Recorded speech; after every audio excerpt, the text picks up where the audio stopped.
श्री रामचरितमानस का पाठ। श्री रामचंद्र जी के चरण चिन्ह देखकर दोनों भाई ऐसे हर्षित होते हैं जैसे मानो दरिद्रता को पारस पा गया हो। वहां की रज को मस्तक पर रखकर हृदय में और नेत्रों में लगाते हैं और रघुवीर जी के मिलने के समान सुख पाते हैं। भरत जी के अनंत अनिवार्य दर्शन देखकर वहां के पशु पक्षी और जड़ वृक्ष जीव प्रेम से अमग्रह हो जाते। प्रेम के वश होने से सखा मस्तक पर लगाकर निदाज राज का भी रास्ता भूल गए। तब देवताओं ने सुंदर रास्ता बनाया और फूलों की वर्षा करने लगे। भरत के इस प्रेम की स्थिति को देखकर सिद्ध और साधारण लोग भी अनुराग से भर गए और उनके स्वाभी प्रेम से प्रश्न करने लगे कि यदि इस पृथ्वी तल पर भारत जन्म अथवा प्रेम न होता तो जड़ को चेतना और चेतन को जड़ कौन कहता। प्रेम अमृत है, वृण मर्दचालक पर्वत है, भरत जी के गहरे समुद्र है। कृपया समुद्र श्री रामचंद्र जी के देवता है और साधुओं के हित के लिए स्वयं इस भरत रूपी गहरे समुद्र को अपने वीर रूप मदराचाल से मत कर यह प्रेम रूपी अमृत प्रकट किया। सखा निद्राज सहित इस मनोहर जोड़ी को सधन वन की आंकड़े के कारण लक्ष्मण जी नहीं देख पाते। भरत जी प्रभु श्री रामचंद्र जी के मस्तक समुद्र लोक के धाम और सुंदर पवित्र आश्रम को देखकर आश्रम में प्रवेश करते हैं और भरत जी दुख और देह जलन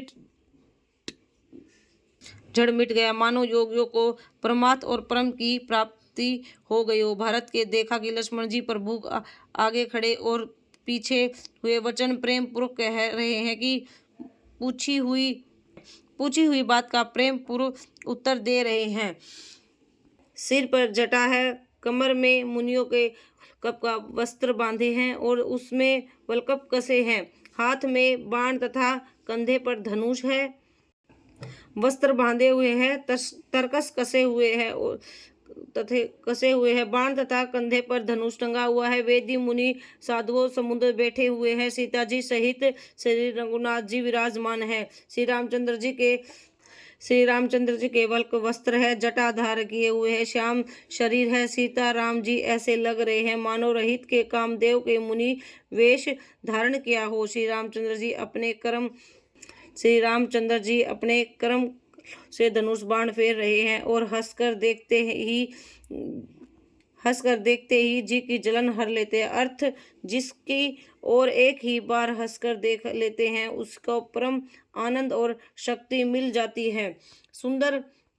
सुंदर मुनि मंडली के बीच में सीता और रघुनाथ चंद्र जी श्री रामचंद्र जी से ऐसे सुशोभित हो रहे हैं जैसे मानो ज्ञानी की सभा में साक्षात भक्ति और सच्चिदानंद शरीर के धारण करने से विराजमान हो रहे हैं। छोटे भाई शत्रु और सखा निदादराज के समेत भरत जी मन प्रेम से मगन हो रहे हैं। हर्ष शोक सुख दुख आदि सब भूल गए हैं।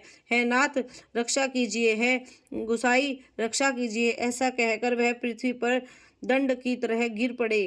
प्रेम भरे वचनों से लक्ष्मण जी के पहचान लिया और मन में जान लिया कि भरत प्रणाम कर रहे हैं और श्री रामचंद्र जी के मुख की ओर लक्ष्मण जी खड़े थे। भरत की पीठ के पीछे थे, इसे उन्हें देखा नहीं कि अब यह और भाई भरत की सरस प्रेम और उदार स्वामी श्री रामचंद्र जी सेवक प्रलभ थे और लक्ष्मण जी से प्रेम सहित पृथ्वी पर मस्तक नवाया और कहा है रघुनाथ जी भरत जी प्रणाम कर रहे हैं। यह सुनते ही लक्ष्मण रघुनाथ जी प्रेम से उधार उठे और कहीं वस्त्र गिरा, कहीं तरंग गिरी, कहीं धनुष गिरा।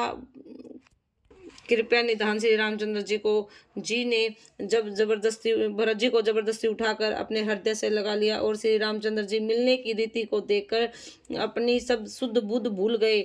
मिलने की प्रीति से कैसे कर्म मन वाणी तीनों के आगमन है। दोनों भाई भरत और श्री रामचंद्र जी से मन ही बुद्धि चिंत और अहंकार को भूलकर प्रेम प्रीत पूर्व हो रहे हैं। कहिए उस श्रेष्ठ प्रेम को कौन प्रकट करे। कवि की बुद्धि किसी छाया का अनुशासन करे, कविता को और अक्ष को अंत नहीं, सच्चा बल नट ताकत गति अनुसार ही नाचता है। भरत जी ने रघुनाथ जी को प्रेम आगमन है, यह ब्रह्मा विष्णु और महादेव भी मन नहीं जान सकता। उस प्रेम को बुद्ध किस प्रकार कहूँ भला। भला डाकरी की ताल से कभी कभी भी सुंदर राग बज सकता है। तालाबों और झीलों में एक तरह की घास होती है, उसे गार्डन कहते हैं। भरत जी और श्री रामचंद्र जी के मिलने का ढंग देखकर देवता भयभीत हो गए। उनकी दुख दुखी धड़कने लगी। देवगुरु बृहस्पति जी ने समझाया, तब कहीं मुख चेतना है हुई, फूल बरसाने प्रशासन करने लगे। फिर श्री रामचंद्र जी प्रेम के साथ शत्रुघ्न से मिलकर तब केटव निराधराज से मिले। प्रणाम करते हुए लक्ष्मण जी ने भरत जी से बड़े ही प्रेम से मिले। तब लक्ष्मण जी ललकार कर बड़ी उमंग के साथ छोटे भाई शत्रुघ्न से मिले। फिर उन्होंने निदाद राज को भी हृदय से लगा लिया। फिर भरत शत्रु दोनों भाइयों से उपस्थित मुनियों का प्रणाम किया और उचित आशीर्वाद पाकर वह आनंदित हुए।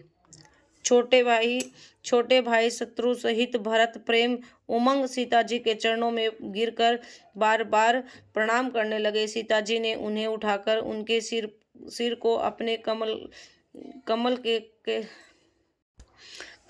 पर अर्पण किया और सिर पर हाथ फेरकर दोनों को बैठाया। उस समय न तो कोई भी कुछ कह पाया और कोई कुछ पूछता है। मन प्रेम पूर्व वह अपनी गति खाली है। उस अवसर पर केवल निराधराज ही धीर धर रहे हैं और हाथ जोड़कर प्रणाम करते हैं और विनती कर रहे हैं। नाथ मुनि वशिष्ठ जी के साथ माताएं, नगर निवास सेवक, सेनापति, मंत्री सब आपसे वियोग व्याकुल होकर आए हैं। गुरु का आगमन सुनकर शील के समुद्र श्री रामचंद्र जी सीता जी के पास शत्रुघ्न को बिठा दिया और वह परम धीर धर्म धनुष दीन दयालु श्री रामचंद्र जी उसी समय वेगन के पास चल पड़े। गुरु जी के दर्शन करे लक्ष्मण जी सहित प्रभु श्री रामचंद्र जी प्रेम भर गया और दंडवित प्रणाम करने लगे। मुनिश्रेष्ठ वशिष्ठ जी ने दौड़कर उन्हें हृदय से लगा लिया और प्रेम उमंग में दोनों भाइयों से मिले। फिर प्रेम पुलकित होकर विराजराज ने अपना नाम लेकर दूसरे ही वशिष्ठ जी को दंडवत प्रणाम किया। ऋषि वशिष्ठ जी ने राम सखा जानकर उसको जबरदस्ती हृदय लगा लिया, मानो जमीन पर लौटते ही हुए प्रेम समेट लिया हो। रघुनाथ जी से भक्ति सुंदर मंडल को मूल है। इस प्रकार कहते ही सहारा करते हुए देवता आकाश में से फूल बरसाने लगे। वह कहने लगे कि जगत में इसके समान समर्था नीच कोई नहीं और वशिष्ठ जी के समान बड़ा कोई नहीं। जिस निदर्शन को देखकर मुनिराज वशिष्ठ लक्ष्मण जी से भी अधिक उसे आनंदित होकर मिले। यह सब सीतापति श्री रामचंद्र जी के भजन का प्रताप और प्रभाव है। दयाली खान सुझाव भगवान श्री रामचंद्र जी सब लोगों को दुखी देखकर मिलने के लिए व्याकुल। तब जो जिस भाव से मिलने की अभिलाषा थी उसका प्रकाश उसी रखते हुए भी उन सब से मिले। उन्होंने लक्ष्मण जी सहित पल भर में उन सभी किसी से मिलने से दुख और कठिन शतानों पर दूर कर दिया। श्री रामचंद्र जी के लिए यह कोई बड़ी बात नहीं थी। जैसे करोड़ों घरों में एक सूर्य का प्रकाश फैलता है, ऐसे ही प्रतिबंध एक ही साथ दिखता है। समस्त पुलवारी प्रेम से उमंग कर केटव से मिलकर उनके भाग्य की सराहना करते हैं। श्री रामचंद्र जी सब माताओं को दुखी देखकर मानो सुंदर माताओं को पक्षियों का पल मार गया हो। सबसे पहले श्री रामचंद्र जी के कई से मिले और अपने सरल स्वभाव तथा भक्ति उनकी बुद्धि को तर कर दिया। फिर चरणों में गिरकर काल कर्म और विधाता के सिर दोष मंडल कर श्री रामचंद्र जी उनको संतवा दी। तब दोनों भाई पैर पकड़कर सुमित्रा जी की गोद में जा चिपटे और मानो किसी अनंत संपत्ति से भेंट हो गई हो। फिर दोनों भाई माता कौशल्या जी के चरणों में गिर पड़े। प्रेम के मारे उनके सारे अंग स्थिर से हैं। बड़े से नेत्रों में माता ने उन्हें हृदय से लगा लिया और नेत्रों में बहे हुए प्रेम नाव को चलने से उन्हें स्नेह दिया। उस समय के हर्ष में और उसी समय कवि ने कैसे कहा कि जैसे गूंगा स्वाब को बता सकता है। श्री रघुनाथ जी छोटे भाई लक्ष्मण सहित माता कौशल्या मिलकर गुरु से कहा कि आश्रम में धीरता परधीरती मंथन मुनि श्रेष्ठ वशिष्ठ जी आज्ञा पाकर अयोध्यावासी सब लोग जल और थल का सुविधा देख कर उतर गए। ब्राह्मण मंत्री माताएं और गुरु आदि गिरने चुने लोग साथ मिले हुए भरत जी के लक्ष्मण जी और रघुनाथ जी से पवित्र आश्रम को चले। सीता जी के आश्रम वशिष्ठ जी ने चरण लगे और उन्होंने मन में ही मांगी उचित आशीर्वाद पाया। मुनियों को स्त्रियों को सहित गुरुपति अनंतपूर्ति जी ने मिले। उनका चिंता प्रेम और वह कहने लगे कि कहा नहीं जाता। उनका जितना प्रेम था वह कहा नहीं जाता। सीता जी के सभी चरणों को अलग अलग वंदना करके अपने हृदय प्रिय अनुकूल लगने वाले आशीर्वाद पाए। सभी सुकुमारी सीता जी ने सासुओं को देखा। उन्होंने सहम अपनी आंखें बंद कर ली।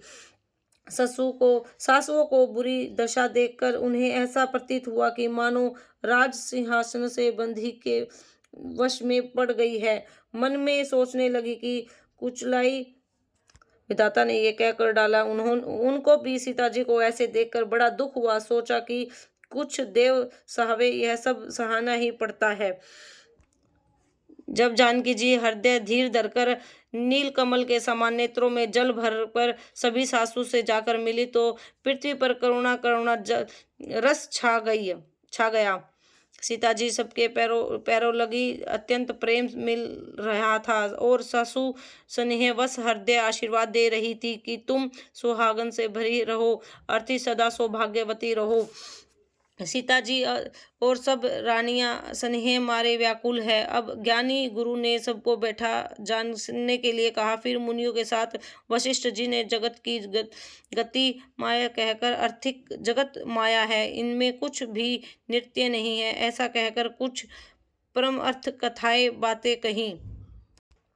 आनंदित वशिष्ठ जी ने राजा दशरथ के स्वयं गण में की बात सुनाई, जिसे सुनकर रघुनाथ जी ने दुख सह नहीं पाए और अपने प्रति अनेक स्नेह को उनके मरने का कारण विचार रघुनाथ जी श्री रामचंद्र जी अत्यंत व्याकुल हो गए। ब्रज के समान कठोर कड़वी वाणी सुनकर लक्ष्मण जी, सीता और सभी रानियां विलाप करने लगी। सारा समाज शोक से आनंदित व्याकुल हो गया, मानो राजा आज ही मरे हो। फिर मुनिश्रेष्ठ जी वशिष्ठ जी श्री रामचंद्र जी को समझाया।